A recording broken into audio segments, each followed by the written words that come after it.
Hey everybody, welcome back to the Hollywood Actors Guide to Surviving the Film and Television Industry. This is your host, Jennifer Lynn Warren, here in Los Angeles, California. How's everybody doing? So today I wanted to bring up the fact that now we're at October 14th, 2020, and pretty much all auditions are self-tapes these days, and I don't see that changing anytime soon. Even if we got a vaccine tomorrow, I think producers are realizing how much money they're saving by not having to pay casting directors to rent a space, and this is going to be the new normal, so we need to master this right now. In fact, I need to get off my butt because I do have a great lighting setup for my self-tape, but I would like to make it even better and more dynamic, so I need to get on that myself. So listen, we're all a little behind on everything. And I wanted to bring up also that now that we are not getting into the room anywhere near as much as we used to, and we're more likely to be auditioning for casting directors who have never met us in person face to face, that your slate, I really don't think you should slate in character on a self-tape because it's your moment to show that you're a nice person and easy to work with, especially if you're auditioning for a bad character. And it's also nearly impossible to have your personality on a self-tape. And what has happened, I had a casting director bring this up on one of their Instagrams, and it really struck me, is that actors are blending together in self-tapes and that you need to find a way to stand out. And, you know, he even mentioned that you should try to attempt to do something that might even be a little bit crazy and off the wall and watch it and see if it works. Of course, if it doesn't, don't start sending out crazy self-tapes, but that it may be necessary for actors to get a little bit creative to stand out, because what's happening is now that actors have, this material, they're all doing the same things in their audition and nothing's making them stand out.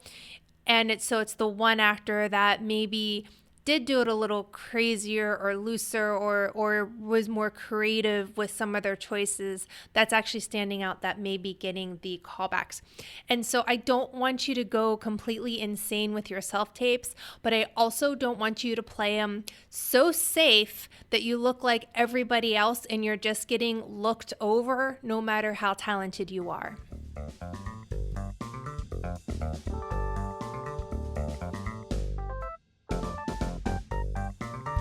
Okay, everybody, part 2. Now, I know that as actors, I am sure if you've studied acting for even a second, you have heard how important listening is. And so I want to give you a little bit of homework for you. I want you to go on the YouTube and I want you to find, maybe Google something like great film monologues, or people are always putting together that kind of work and stuff like that. And what I want you to do is I want you to set up your iPhone or your camera. You don't have to get super fancy or whatever with it, because this is just going to be for you. And I want you to be the other person in the scene. And I don't want you to watch the monologue first. I want you to literally record yourself as if this was the scene and this was your close-up reacting to whatever that actor is doing. So most likely you're going to want a monologue in which it's not the character by themselves, but that pretty rarely happens, I think, in film. So you should be pretty safe just finding somebody who's talking at you, right? And I want you to see how you react, and I want you to look it back, and I want you to ask yourself, do I look like I'm authentically listening? Do I look like I am, quote, acting like I'm listening? Am I making facial expressions that make me think I'm conveying listening and it's looking a little comical? Or am I truly absorbed in what that person is saying? And if you feel like you're pushing, and this is crazy, you don't think like as an actor listening should be the easiest part, we're not going to push that part of our acting, are we? And you'd be surprised how much we do. And I want you to tape it a couple times. And the more and more you do it, I want you to try to find things in the monologue that you hadn't heard before and see if you can have an emotional internal reaction to it. And in fact, like, I want you to try to resist having a reaction. A lot of times when people are throwing something emotional at us, we're not very likely, if somebody's like yelling at us and they're trying to break up with us, we try to keep our faces steady and we try not to betray our emotions. And if you film yourself doing a nice close-up, really thinking about how you feel and what you are thinking about, and really think those thoughts, really think that subtext, because I want you to see how powerful you thinking the subtext of your thoughts really is. And if you ever want to share any of your videos, please send them to hollywoodactorsguide@gmail.com, because I like watching you guys do your work. But do it. See what happens. It's a really fun exercise. It helps you practice your self-tapes if you want to do that. And you don't have any lines to memorize, guys. All you get to do is listen, which I think is one of the more fun moments we get to do as actors. And I do just want to say that when we know someone is listening, and when you see it in a film and a TV show, we see their minds work, and the audience then knows that the stakes are raised. And so when you also binge your favorite TV show or some Netflix or some Hulu or whatever you're going to do today, because I know most of you are probably going to watch something, I don't want you to watch the actors who are talking. I want you to watch the actors who are listening.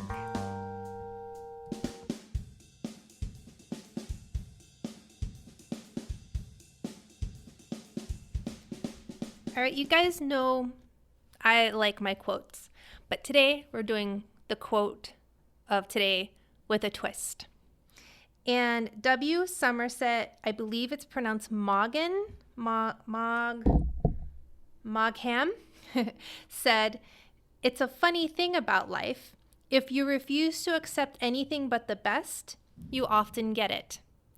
Now that's very positive, and I think that there is a lot of truth in that. But there are times in which we are simply not in an emotional space to accept anything positive. And I ran across that quote today, but I also got a message from one of my closest friends, and he is having a really, really, really hard time. He's like, "I've lost all hope today." Something about like, he was looking at like an ant spray for pets, but then on the bottle said it might be dangerous for animals and children. And he's like, what's the point? And he brought up that 2020 Peppermint Farm is having cookie production problems. And I know like these all seem like small things, but sometimes these small things can seem so big. And when you're in a pandemic and you're unemployed and you haven't worked for a while, and this friend is a working actor, and so they're really feeling it. And I wanted to share what I shared with them, because I think a lot of us might need to be reminded that suffering is part of the process of being human. And it's been a hard year. But traumatic events open our eyes to the blindness and our own responsibility in what happens to us. The ancient mystic Rumi, if you guys don't know Rumi, he was a poet, beautiful, beautiful poetry. He's my absolute favorite. But he teaches us to have faith in the power of suffering, to embrace it, painful as it always is. The pain of it is a symptom that our closed hearts are breaking open.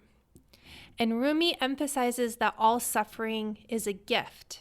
Its redemptive process is to turn us towards the light and love of that super sensuous and unseen, though everywhere evident, energy, ubiquitous presence, the highest in our natures that many call God. And so I just want to just remind you that you are supposed to suffer, becoming an actor is supposed to be hard. You are trying to become a professional human being. And let me tell you something, more humans on this planet are miserable at any one time than they are happy. And so if you can embrace that and understand that the stories you tell are of human suffering, even the comedies are about human suffering, I dare you to give me a piece of work that is not about suffering and pain and a problem and an obstacle that a character has. There's not a really good, anyway, piece of art that's not about having to overcome obstacles and to be hurt.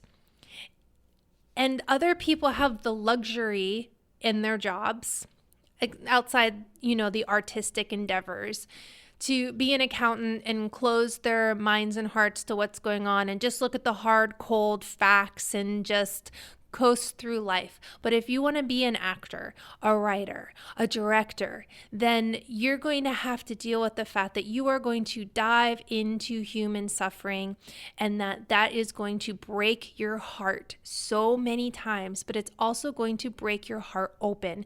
And part of the reason why it's so hard to be an actor, especially if you truly give it your all, is you are breaking your heart open for these casting directors and these auditions and these performances. And more times than not, most people don't care, and it sucks. But if you're willing to embrace that, in even in spite of that, this is your calling and it's what you got to do, then it's what you got to do. But you got to know that feeling miserable is part of the process, and sharing that misery and suffering with the people around you and understanding that it is a path to break through to what is highest in our natures. That energy that is everywhere, that magic that we are all trying to touch. You don't just get to be happy. You have to be sad too. It's two sides, right? There's no darkness without light. So I hope that heals your soul a little bit instead of making you sad. Yeah, it's not my intention to make you sad ever, but I hope it helps. And so that's it, guys. That's all I have for you today. If you have any questions, or if you want to share any stories or any projects that you're doing, email us at hollywoodactorsguide@gmail.com. My short film that I wrote and directed and did everything else for is coming soon, so I'll let you guys know when that's available to watch. I'm so excited about that. Break a leg out there, guys, and remember, you are not alone.